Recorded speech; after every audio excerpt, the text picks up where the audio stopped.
A king disappears, a kingdom falls into chaos, and across the land, ordinary people are forced to survive in a world where law has collapsed, power is shifting, and danger hides behind every corner.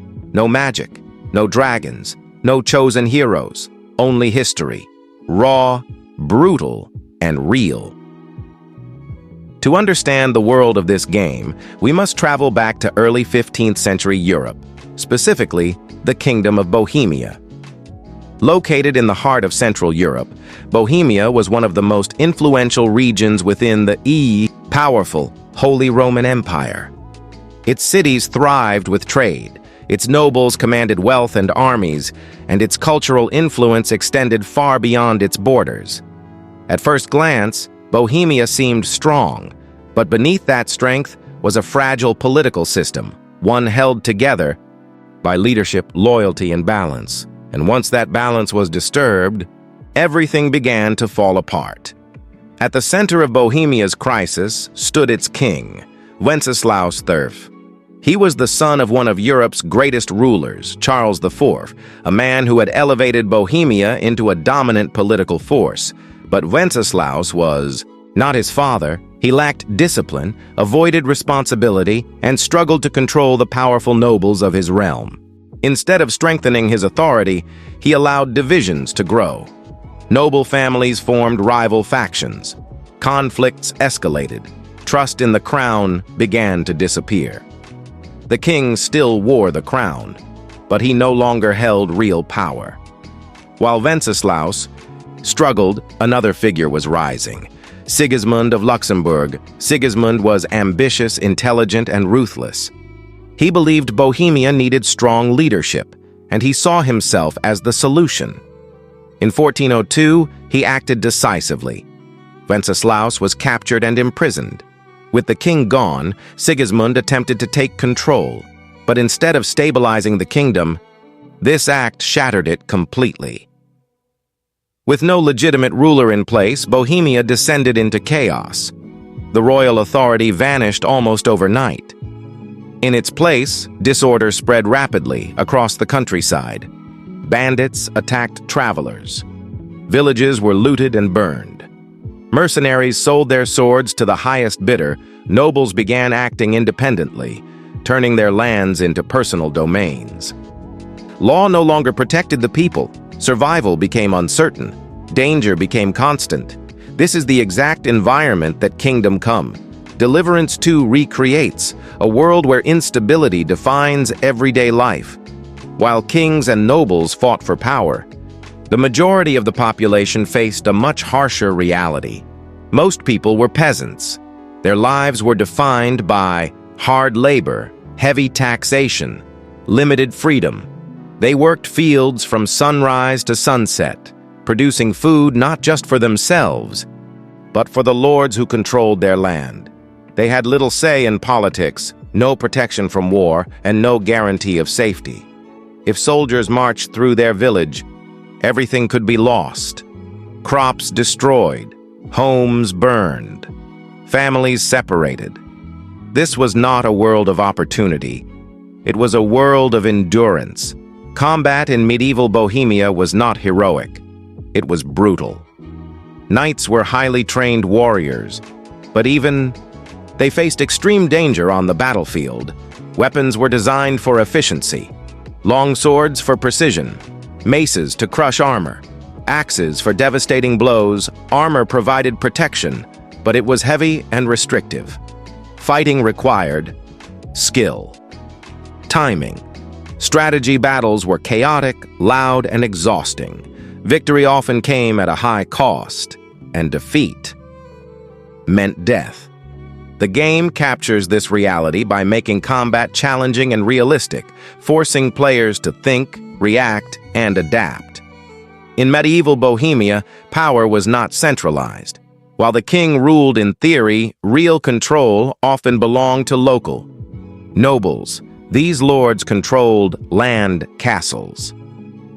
Armies, castles served as both homes and fortresses, symbols of authority and defense. Nobles constantly competed for influence, forming alliances and breaking them just as quickly. Politics was a dangerous game. Loyalty was uncertain, and betrayal was always close. Religion was one of the most powerful forces in medieval society. The Catholic Church influenced every aspect of life, from daily routines to political decisions. But by the early 15th century, cracks were beginning to appear.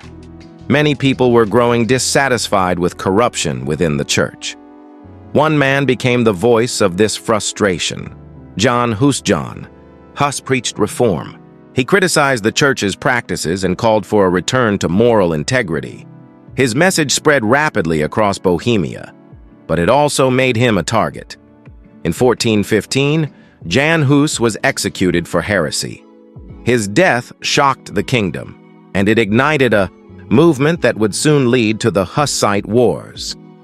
The Hussite Wars were not just religious conflicts, they were revolutionary. They combined religious rebellion, social uprising, military innovation. The Hussites developed new tactics that changed warfare. War wagons used as mobile fortresses, organized defensive formations, early use of firearms. They successfully resisted powerful armies sent against them. For years, Bohemia became a battlefield.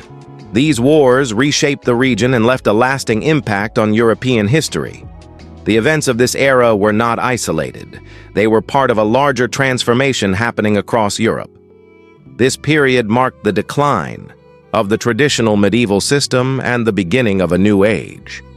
Key changes included weakening of feudal structures, rise of centralized power, challenges to religious authority. The struggles in Bohemia contributed to future movements, including the Protestant Reformation. This was a time when the old world was breaking, and a new one was beginning to form. What sets Kingdom Come Deliverance 2 apart is its commitment to authenticity. Unlike most role-playing games, it avoids fantasy entirely. Instead, it focuses on historical accuracy. Locations are based on actual places in Bohemia. Weapons and armor are designed using historical references. Players must eat, sleep, heal injuries, manage stamina. Actions affect reputation. Crime is punished. Decisions matter. This level of realism creates an experience that feels grounded and immersive. At its core, this story is not about kings or battles. It is about people. It is about what it meant to live in a world where power was unstable, violence was common, survival was uncertain. The game places players in the role of an ordinary individual, not a hero, not a legend, just someone trying to navigate a dangerous and unpredictable world. In many games, players quickly become powerful. Here, power must be earned. You begin with nothing. You must learn how to fight, how to survive, how to interact with others. Every mistake has consequences. Every success feels meaningful because nothing is given. The storytelling approach reflects real historical narratives. It focuses on slow, deliberate pacing, complex characters, political intrigue. The goal is not just action, but immersion, to make the player feel like they are truly part of the world. The history behind Kingdom Come Deliverance 2 reminds us that the past was not simple. It was filled with conflict, change, uncertainty. It shows how power can collapse, how societies can fracture, and how ordinary people are often the ones who suffer the most. The world of Kingdom Come Deliverance 2 is not just a setting. It is a reflection of a real moment in history. A time when Bohemia stood on the edge of transformation. Time when kings failed, when wars reshaped nations, and when survival depended on strength, skill, and resilience. So when you step into this world, remember, you are not just playing a game, you are stepping into history. A world where every decision matters and survival is never guaranteed.